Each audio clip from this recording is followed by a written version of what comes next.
പാലുണ്ടി ചേട്ടാ ഇന്നലെ ഒരു വീഡിയോ വൈറലായില്ലേ? ആ പുള്ളിയുടെ വീട് ഇതാണോ? ഇന്നലെ രാത്രി ഇട്ട വീഡിയോ ആണോ? ഇന്നലെ ഇട്ട വീഡിയോ അത് വൈറലായ 1 മില്യൺ അടിച്ചു. 1 മില്യൺ. 1 മില്യനാ? ആ ഞാനാണത്. അത് ചേട്ടാ. അതെ അതെ. ഇത് പിടി പിടി പിടി പിടി. ഞാൻ തിരിച്ചിട്ട് വരാം. ഒറ്റ മിനിറ്റ്. ചേട്ടാ ഈ വൈറലായ അയാളുടെ വീട് ഇതാ വീട്. ഇത് റിപ്പോർട്ടർ ചാനലാണ്. അതെ. മറ്റേ മുട്ടയില്ലേ? ഇല്ല ഇല്ല. ഇല്ലെങ്കിൽ കുഴപ്പമില്ല. വാ വാ വാ വാ. അമ്മേ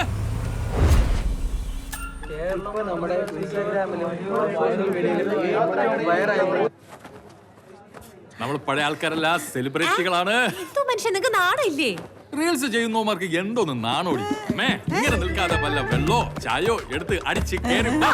നീയും വാ. ദൈവമേ കുടിച്ചില്ല. എന്തായാലും ഇത്രയും പെട്ടെന്ന് വൈറലാവുന്നു.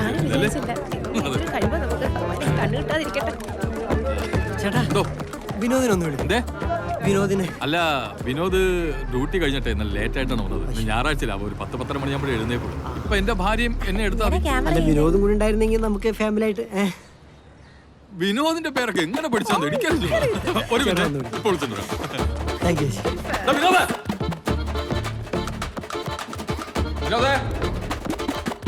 വിനോദേ ചേട്ടനൊരു നല്ല കാലം വരുമ്പോ ഇങ്ങനെയാടാ റൂമിൽ കയറി കിടക്കുന്നത്.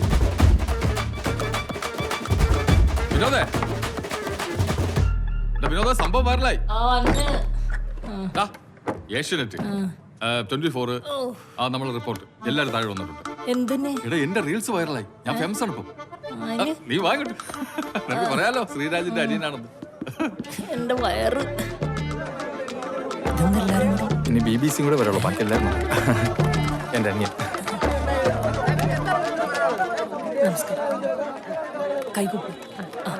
ആറ്റിങ്ങൽ ബസ് സ്റ്റാൻഡ് പരിസരത്ത് നഗ്നതാ പ്രദർശനം നടത്തിയ വിനോദ് എന്ന ചെറുപ്പക്കാരന്റെ വീടിന്റെ മുന്നിലാണ് ഞങ്ങൾ ഇപ്പോൾ നിൽക്കുന്നത്. ഇതാണ് വിനോദ്. പറയൂ വിനോദ്, എന്താണ് പറയാനുള്ളത്? വിനോദ് ഈ നഗ്നതാ പ്രദർശനം അവിചാരിതമായി സംഭവിച്ചതാണോ അതോ വൈറലാകാൻ വേണ്ടി താങ്കൾ മനഃപൂർവ്വം ചെയ്തതാണോ? നഗ്നതാ പ്രദർശനം ഞാനോ?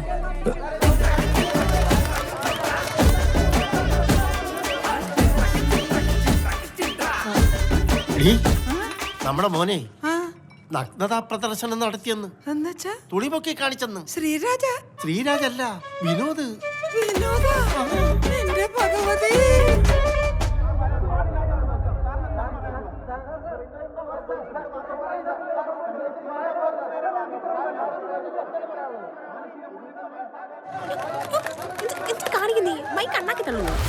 വിവാഹപ്രായം കഴിഞ്ഞിട്ട് പെണ്ണ് കിട്ടാത്തതിന്റെ പ്രതിഷേധമാണോ ഇത്? ചികിത്സയല്ലാതെ ഇതിന് മറ്റൊരു പ്രതിവിധിയുമില്ല എന്നാണ് എനിക്ക് പറയാനുള്ളത്. ഇതൊരു സിനിമയുടെ ഭാഗമായിരുന്നെങ്കിൽ ഉറപ്പായും ഇതിന് A സർട്ടിഫിക്കറ്റ് കിട്ടിയേനെ. ഇത് പാരാഫീലിയ എന്ന മനോരോഗ പട്ടികയിൽ വരുന്ന ഒരുതരം എക്സിബിഷനിസമാണ്. PSC ടെസ്റ്റ് എഴുതി സർക്കാർ സർവീസിൽ കയറിയ ഉദ്യോഗസ്ഥൻ പെരുമാറുന്നത് ഇങ്ങനെയാണെങ്കിൽ ടെസ്റ്റ് എഴുതാതെ കയറിയവരുടെ അവസ്ഥ എന്തായിരിക്കും? KSRTC കംഫർട്ട് സ്റ്റേഷനിലെ ലേഡീസ് ടോയ്ലറ്റിൽ അതിക്രമിച്ച് കയറിയ യുവാവ് നടത്തിയ നഗ്നതാ പ്രദർശനം കേരളത്തെ ഒന്നാകെ ഉത്കണ്ഠയിലാക്കിയിട്ടുണ്ട്.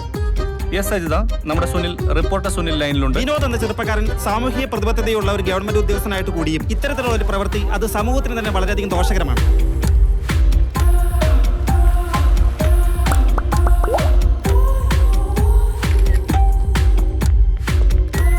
വിനോദിന്റെ അച്ഛന്റെ കടയിൽ നിന്ന് മാസപ്പടിക്ക് സാധനം വാങ്ങുന്ന അയൽവാസിയായ ചേട്ടൻ ഇതിനെ കുറിച്ച് എന്താ പറയുന്നത്? അവനാള് പാവാണ്. ഞങ്ങൾ സ്ഥിരമായിട്ട് കാണുന്നതാണ് ആശാനെ. ഒരു പുരുഷന്റെ ടോയ്ലറ്റിലേക്ക് ഒരു പെൺകുട്ടിയാണ് ഇപ്പൊ ഇങ്ങനെ കയറി പോയിരുന്നെങ്കിൽ നിങ്ങൾ ഇങ്ങനെ ഒരു അന്ത്യചർച്ച ഇവിടെ നടത്തുമായിരുന്നു. ഈ തുണിമുക്കി കാണിച്ചെന്ന് പറയുന്ന പയ്യില്ലേ, അവന്റെ പേരെന്ത്? വിനോദ്. അഴുക്ക പയ്യൻ. അവന്റെ അച്ഛൻ അതിനേക്കാളും അഴുക്ക. ഈ പുരുഷ മേധാവിത്വം പബ്ലിക് ടോയ്ലറ്റിന്റെ, അതും ലേഡീസ് ടോയ്ലറ്റിന്റെ മുന്നിൽ വന്ന് നിന്ന് പൗരുഷം പ്രദർശിപ്പിക്കുകയാണ്. ഇതൊക്കെ ഇവന്റെ ചെത്തി പട്ടി കഴിഞ്ഞിട്ട് കൊടുക്കണം. സ്ത്രീകളുടെ ഡോറി മുട്ടുന്നത് എന്തിനാണെന്ന് മനസ്സിലാക്കാനുള്ള ബോധവും വിവരം ഞങ്ങൾ മലയാളികൾക്കുണ്ട്. ഞങ്ങള് കഴിക്കുന്നതും അരിയാഹാരമാണ്. തനിക്കിത്ര മുട്ടി നിൽക്കുവാണെ താൻ പോയി പെണ്ണ് കെട്ടോ. ഭയങ്കര കഷ്ടം. നിനക്കൊക്കെ ആര് പെണ്ണ് തരാനാടാ?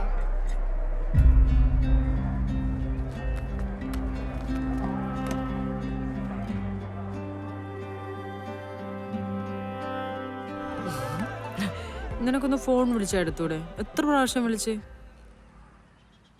ഞങ്ങളും നിന്റെ കൂട്ടത്തിൽ ഉണ്ടായിരുന്നല്ലോ. ഞങ്ങൾക്കറിയാലോ എന്താ സംഭവിച്ചെന്ന് അല്ലേ? നാണം കെട്ടത് ഞാൻ മാത്രമല്ലേ? എന്തത്? ഒരു രോഗിയെ കാണാൻ വരുമ്പോ ആപ്പിൾ ഓറഞ്ചൊക്കെ തരേണ്ടത്. പിന്നെ ഇവ മാനസിക രോഗിയല്ലേ? പിന്നെ മനസ്സിന് വിഷമമുള്ള ഒരാൾ മാനസിക രോഗിയല്ലേ? അല്ലെങ്കിൽ ഈ പോക്കൃത്തരം കാണിക്കും. സാറിനറിയാലോ. വിനോദിന്റെ ചേട്ടാ, ഇതിപ്പോ ഒരു മലമറിക്കുന്ന സംഭവം ഉണ്ടായി കഴിയുമ്പോൾ അതിന്റെ ഹാങ് ഓവർ 2 ദിവസം ഉണ്ടാവും. അത് കഴിയുമ്പോൾ വേറെ ഏതെങ്കിലും പുതിയ മലമറിക്കുന്ന സംഭവം ഉണ്ടാകുമ്പോൾ ആൾക്കാർ ഈ മല വിട്ടിട്ട് ആ മലയുടെ പിറകെ പോവും. അത്രേ ഉള്ളൂ. നാട്ടുകാർ പറഞ്ഞിട്ട് വേണോ നമുക്ക് ജീവിക്കാൻ? അതിനടാ നീ ഇങ്ങനെ ഇരിക്കാൻ നാളെ ഓഫീസിൽ പോകാൻ നോക്ക്. ആ വരും സാർ. സാർ ഞാൻ നാളെ തൊട്ട് വരാം. അല്ല അത് എന്താ സാർ ഒരു കൺഫ്യൂഷൻ? അവൻ വരും, ഉറപ്പായിട്ട് വരും. വിനോദേ, നിനക്കൊരു സർപ്രൈസ് തരാനാണ് സത്യം പറഞ്ഞ സാറ് വന്നത്. ഇപ്പോ താങ്ക് യു സാർ. ഈ ഒരു അവസ്ഥയില് സാറിനെങ്കിലും എനിക്കൊരു സർപ്രൈസ് തരാൻ തോന്നിയല്ലോ. ശരിക്കും സർപ്രൈസ് അല്ല, സസ്പെൻസാ. സസ്പെൻസ് അല്ല, സസ്പെൻഷൻ. അതെ, സസ്പെൻഷനാ. അല്ലേലും രണ്ടും കണക്കാണല്ലോ. ഇവനെ അറിയില്ലായിരുന്നല്ലോ. ഇപ്പൊ നിനക്കൊരു സർപ്രൈസ് ആയില്ലേ, അതാണ്. വിനോദിന്റെ അച്ഛ, വിനോദിന്റെ അമ്മേ, ഇതിപ്പോ എന്താന്ന് വെച്ചാലേ നമ്മുടെ മുനിസിപ്പൽ സെക്രട്ടറി വിനോദിനെതിരെ ഒരു പരാതി തന്നേ. അതിന്റെ അടിസ്ഥാനത്തിലാണ് നമ്മൾ ഇപ്പൊ ഈ സസ്പെൻഷൻ എടുത്തേക്കുന്നത്. ഇതിപ്പോ ഒരു 6 മാസമേ ഉള്ളൂ വിനോദേ. അത് കഴിഞ്ഞാൽ ജോലിക്ക് വരാം, സംശയിക്കണ്ട. വരാം. എടാ 6 മാസം എന്ന് പറഞ്ഞാൽ ദാം അങ്ങ് പോവും. നീ ഒരു ടെൻഷൻ അടിക്കണ്ട. എന്നാ പിന്നെ നമുക്ക് എല്ലാവർക്കും കൂടി ഇതങ്ങോട്ട് കൊടുത്താലോ? വിനോദേ, ഇതങ്ങോട്ട് ഐശ്വര്യമായിട്ടും മേടിച്ചാട്ടെ. സാർ ഇത് കല്യാണക്കുറിയല്ല, സസ്പെൻഷൻ ഓർഡറാണ്.